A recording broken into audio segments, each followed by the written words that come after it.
Praise Lord. എബ്രായർക്ക് എഴുതിയ ലേഖനം 2-ാം അധ്യായം 9 മുതലുള്ള വാക്യങ്ങൾ. എങ്കിലും ദൈവകൃപയാൽ എല്ലാവർക്കും വേണ്ടി മരണം ആസ്വദിപ്പാൻ ദൂതന്മാരിലും അല്പം ഒരു താഴ്ച വന്നവനായ യേശു മരണം അനുഭവിച്ചതുകൊണ്ട് അവനെ മഹത്വവും ബഹുമാനവും അണിഞ്ഞവനായി നാം കാണുന്നു. അനുഗ്രഹിക്കപ്പെട്ട നല്ല ദിനത്തിനായി നമുക്ക് സ്തോത്രം ചെയ്യാം.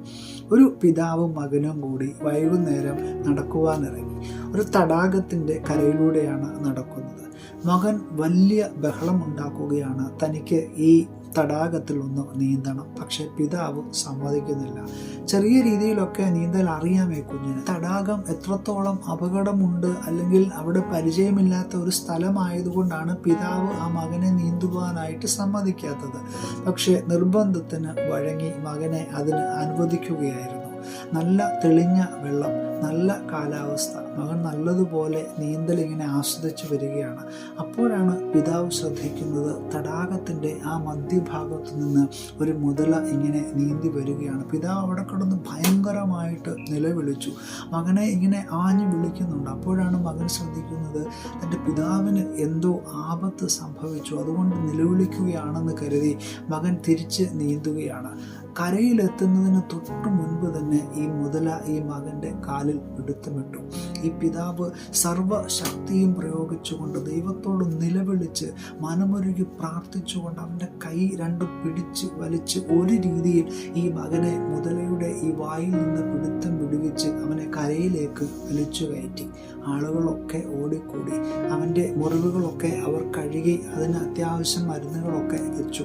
അപ്പോൾ ഒരാൾ ചോദിച്ചു, മോനെ, ഇതിനൊക്കെ വേദനയുണ്ടോ, നിനക്ക് എന്തെങ്കിലും മരുന്ന് ആവശ്യമുണ്ടോ എന്ന് ചോദിച്ചു. ഈ കുഞ്ഞ് അവരോടായി പറയുകയാണ്, ചെറിയ ചെറിയ ഈ മുറിവുകളൊന്നും അത്ര സാരമില്ല, വേദനയില്ല. പക്ഷെ മറ്റു ചില പാടുകളുണ്ട്, അവയ്ക്കാണ് നല്ല വേദന. അപ്പോൾ അവർ ചോദിച്ചു, അതെന്ത് സംഭവിച്ചു? അപ്പോൾ അവൻ ഷർട്ട് ഇങ്ങനെ ഊരി ഇങ്ങനെ അവരെ കാണിച്ചപ്പോൾ ഈ കൈയുടെ ഈ രണ്ട് ഭാഗത്തും നല്ലതുപോലെ ചുമന്ന് കിടപ്പുണ്ട്, നല്ലതുപോലെ തടിച്ചിട്ടുണ്ട്. അതെന്താണെന്ന് വെച്ച് കഴിഞ്ഞാൽ, ഈ മുതലയിൽ നിന്ന് ഈ മകനെ പിടിച്ചു കയറ്റുമ്പോൾ ആ പിടിവലിക്കുള്ളിൽ സംഭവിച്ചതാണ്. അപ്പോൾ ഈ കുഞ്ഞ് അവരോടായി പറയുകയാണ്, ഈ ചതഞ്ഞ പാടുകൾ മാറുവാനും വേദന മാറുവാനും ഇത്തിരി സമയമെടുക്കും. കുഞ്ഞിനോട് അപ്പൻ ചോദിച്ചു, ഞാൻ നിന്നെ ഇങ്ങനെ പിടിച്ചു വലിച്ചതുകൊണ്ട് നിനക്ക് എന്നോട് ദേഷ്യമുണ്ടോ? അപ്പോൾ കുഞ്ഞ് പിതാവിനോട് പറയുകയാണ്, എനിക്ക് ഒരു വിഷമവുമില്ല. ഈ പാടുകൾ ഇങ്ങനെ കുറേ ദിവസം നിൽക്കുന്നത് ആണ് എനിക്ക് ഇഷ്ടം. കാരണം എൻ്റെ പിതാവ് വലിയൊരു അപകടത്തിൽ നിന്ന് എന്നെ രക്ഷിക്കുവാൻ വേണ്ടി മുൻകൈ എടുത്തപ്പോൾ ഉണ്ടായ ഈ പാടുകൾ എനിക്കെപ്പോഴും ഓർത്തു വയ്ക്കുന്നത്, അതങ്ങനെ കിടക്കുന്നതാണ് നല്ലത് എന്ന് അവിടെ കൂടിയിരിക്കുന്നവരോടായും ഈ പിതാവിനോടായും ഈ മകൻ പറയുകയാണ്. പ്രിയമുള്ളവരെ, എല്ലാവരുടെ കണ്ണുകളും ആ ഒരു സമയത്ത് നിറഞ്ഞു. ഈ ഒരു കഥ നമ്മുടെ ആത്മീയ ജീവിതവുമായിട്ട് സാമ്യപ്പെടുത്തുമ്പോൾ, പ്രിയമുള്ളവരെ, നമ്മുടെ എല്ലാവരുടെയും ജീവിതത്തിൽ ഇത്തരത്തിലുള്ള മുറിവേറ്റ അനുഭവങ്ങളുണ്ട്.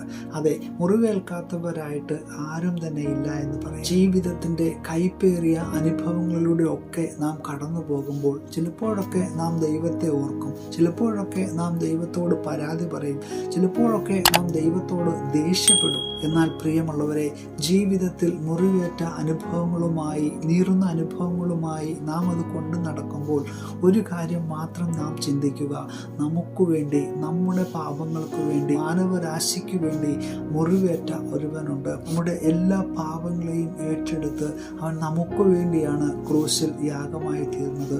അവൻ നമുക്ക് വേണ്ടിയാണ് മുറിവേൽക്കപ്പെട്ടത്. മഹാദുരന്തമായ ആ മുതലയുടെ കയ്യിൽ നിന്നും ഈ മകനെ രക്ഷിക്കുവാൻ വേണ്ടി വലിച്ചു കയറ്റിയപ്പോൾ ഉണ്ടായ പാടുകൾ പോലെ നമുക്കൊരു വലിയ പ്രതിസന്ധി ഒരു പക്ഷേ വരാമായിരിക്കും, അല്ലെങ്കിൽ വലിയ രോഗങ്ങൾ നമുക്ക് വരാമായിരിക്കാം, വലിയ ദുരന്തങ്ങളെയൊക്കെ നാം അഭിമുഖീകരിക്കേണ്ടി വന്നേക്കാം. പക്ഷെ ഈ ലോകത്തിലെ ചെറിയ കഷ്ടങ്ങളും നഷ്ടങ്ങളുമൊക്കെ സാരമില്ല എന്ന് എണ്ണുവാനായിട്ട് പഠിക്കുമ്പോഴും മനസ്സിലാക്കുമ്പോഴുമാണ് ദൈവം നമ്മെ സ്നേഹിക്കുന്നുവെന്ന്, ആത്മാർത്ഥമായി സ്നേഹിക്കുന്നുവെന്ന് നാം മനസ്സിലാക്കുന്നത്. അതുകൊണ്ട് ലോകത്തിലുള്ള ഈ കഷ്ടങ്ങളൊന്നും സാരമില്ല എന്ന് എണ്ണുവാനായിട്ട് നമുക്ക് ഓരോരുത്തർക്കും കഴിയട്ടെ. അതിനുവേണ്ടി നമുക്ക് ദൈവത്തോട് പ്രാർത്ഥിക്കാം. പുതിയ ദിനം അനുഗ്രഹത്തിൻ്റെ, നന്മയുടെ നല്ല ദിനമായി തീരട്ടെ എന്ന് പ്രാർത്ഥിക്കുന്നു. Have A blessed day.